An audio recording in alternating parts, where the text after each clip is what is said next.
자, 오늘 라이프 인 넘버스 우리나라 1세대 전시 해설가, 보통 도슨트란 이름으로 많이 우리가 이야기하죠. 김찬용님 모시겠습니다. 어서 오십시오. 안녕하세요. 반갑습니다. 네, 반갑습니다. 도슨트 전시 해설가 직업에 대한 설명을 조금만 해주신다면요.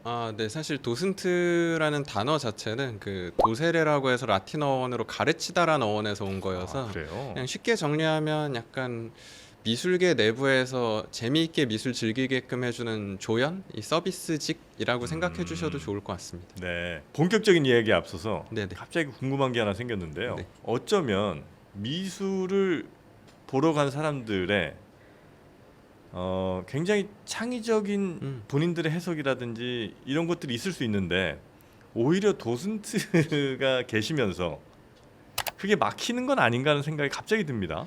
저도 그 생각을 되게 많이 해서 예. 사실 종종 인터뷰 제안이 왔을 때 제가 궁극적으로 목표로 하는 게 뭐냐는 질문을 받을 때 제일 많이 했던 말이 예.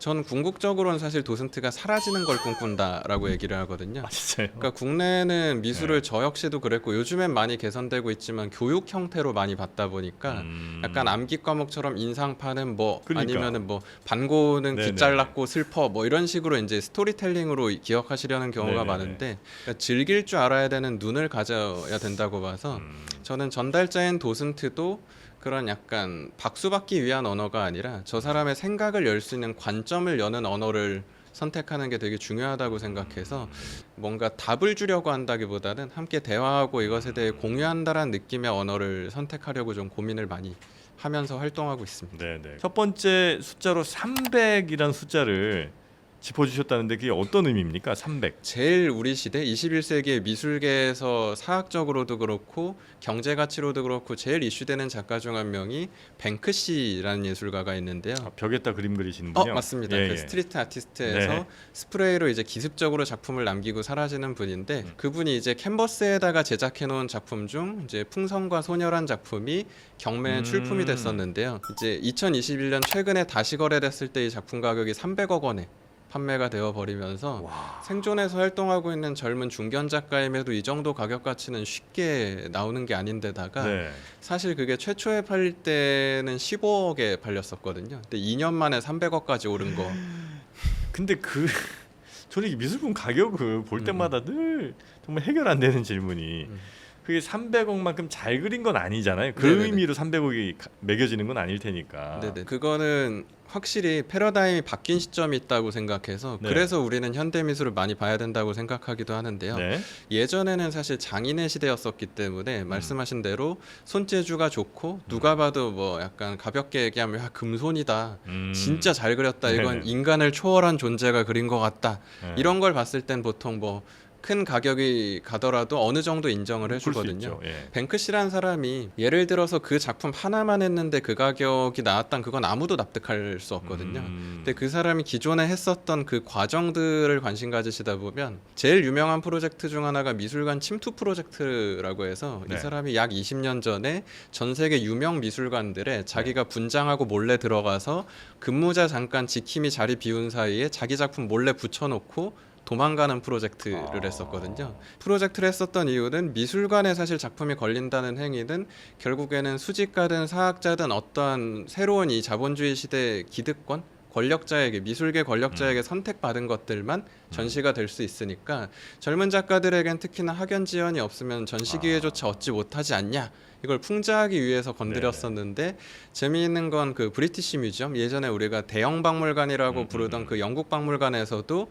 한번 그 기습 공격을 당했는데 네. 그때 그게 거의 한 4주 정도 있다가 발견됐거든요. 근무자가 이렇게 대충 근무하다 보니까. 네. 근데 재미있는 건 그 영국 박물관에서는 우린 뱅크시에게 공격당했다, 이건 어쩔 수 없이 우린 당했다 하면서 그거를 소장해 버리게 되거든요. 그걸 유물존에 이렇게 붙여놨는데 그랬더니 웃긴 건 사람들이 지루하다고 안 가던 고대 유물존에 뱅크시 돌덩어리 하나 붙어 있다고 약간 힙스터들 인증샷 공간 돼서 사람들이 막 구경 가고 굿즈까지 나오는 상황이 돼버리다 보니까 네. 이제는 오히려 막 유명 미술관에서 우리 미술관도 와줬으면 그럼 우리 미술관도 좀 인기 많아질 텐데 이런 기대를 하니까 네. 이 사람이 또 반대로 보티 프로젝트라고 해서 미술관 주변 거리에다가 포장마차 같은 자판 깔아놓고 네. 할아버지 배우 한 명 고용한 다음에 자기 작품 오리지널 작품 깔아놓고 한 점이 $60 정도에 팔았었거든요. 예. 근데 이걸 한 6시간 넘게 팔아도 사람들이 다 짝퉁인지 알고 안 안 사. 사가다가 그 사람이 또 저녁에 SNS에 이거 사실 아. 내 오리지널이다라고 공개해버렸더니 내가 이거 7만 원 주고 산 게 몇십만 원 몇 시간 만에 뭐 1억이 돼버리는 이런 상황들을 보여주면서 만약에 진짜 우리가 미술에서 시각적 아우라에 감동하는 거라면 그게 미술관에 걸려있든 거리에 있든 누군가 알아보고 이 아우라는 범상치 않아 하고 알아봤어야 하는데 그렇지 않지 않냐. 경매장에 있으면 1억 주고도 사고 네. 미술관에 있으면 감동한다고 얘기하면서 똑같은 게 거리에 있으니 왜 모르냐. 우리가 미술에서 보는 건 뭐냐. 이런 걸 이 사람이 계속 건드려 왔었다 보니까 네네네네. 그 작품이 반으로 찢어진 그 풍선과 소녀라는 작품도 그런 약간 개념적 의미 때문에 그 가치를 부여받는다. 워홀하고 변남준이 이제 예지자라고 평가받는 게 이건 기술이기 때문에 보급될 수밖에 없고 일반 대중들도 나도 이미지로 생성될 수 있다는 걸 깨닫게 되는 순간부터는 그 TV 속의 아이콘을 선망하는 게 아니라 자기가 저 아이콘 자체가 되기를 욕망하는 시대가 올 수밖에 없다고 예측한 사람들이어서 지금 그렇게 됐잖아요. 그렇죠. 그래서 앤디 워홀의 유명한 명언 중 그런 말이 있습니다. 미래에는 누구나 15분간은 유명해질 수 있는 세상이 올 거다. 란 말을 남겼는데 그게 요즘 그 대관종 시대라고 얘기하는 죄다 크리에이터고 인플루언서고 어떻게든 자기를 노출시키고 싶어하는 게 미디어 이미지가 퍼져나가면은 인간의 욕망이 스스로를 노출시키고 싶어하게 될 거다. 그 아까 뭐 대관종의 시대라는 말씀도 주셨습니다만 얼마 전에 왜 우리나라에서 그런 일이 있었잖아요. 그 전시된 바나나 네네네. 이렇게 뭘 또 까서 먹었다면서요? 그 바나나가 최초에 전시됐을 때 미국의 행위 예술가 중 데이비드 다투나란 예술가가 자본주의 미술계를 풍자하는 카텔란을 풍자하겠다고 현장에서 기습적으로 까먹는 행위를 이미 했었거든요. 네. 그리고 몇 년이 지난 이후에 한국에서 지금 다시 전시될 때 이제 미학과 학생이 가가지고 그걸 다시 까먹은 건데 문제는 이제 그 학생이 이제 톰 브라운 정장 딱 빼입고 가가지고 그거 똑같이 한 다음에 난 이거 공감 행위다 이렇게 얘기해 버리면은 이미 데이비드 다투나란 예술가가 했었던 행위를 모방하는 데다가 뭐 예를 들어 그 옷이 중요한 건 아니겠지만 그냥 다 빼입고 가가지고 이렇게 해서 인스타에 올리고 하는 것 자체가